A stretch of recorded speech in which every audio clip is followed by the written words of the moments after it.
میرے بھائیوں اور میری مائیں اور بہنوں،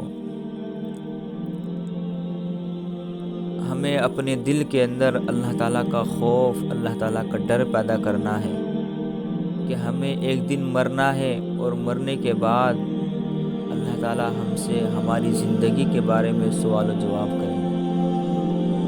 ہمیں کس قدر رونے کی ضرورت ہے اللہ تعالیٰ کے سامنے، کس قدر ڈر ہے، یہاں تک کہ پتھر اللہ تعالیٰ کے خوف سے روتے تھے۔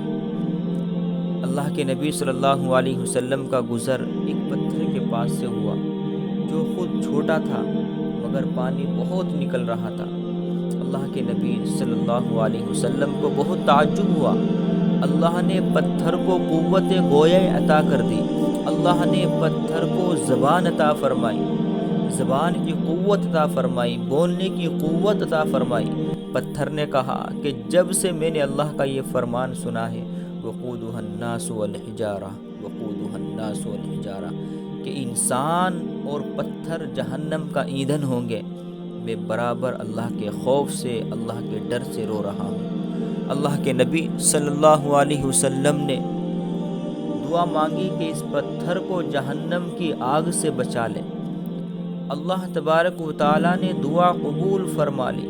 کچھ مدت کے بعد حضور صلی اللہ علیہ وسلم کا گزر پھر ہوا، دیکھا کہ وہ اب بھی روئے جا رہا ہے، اب بھی روئے جا رہا ہے۔ پھر معلوم فرمایا، دریافت کیا کیوں رو رہا ہے؟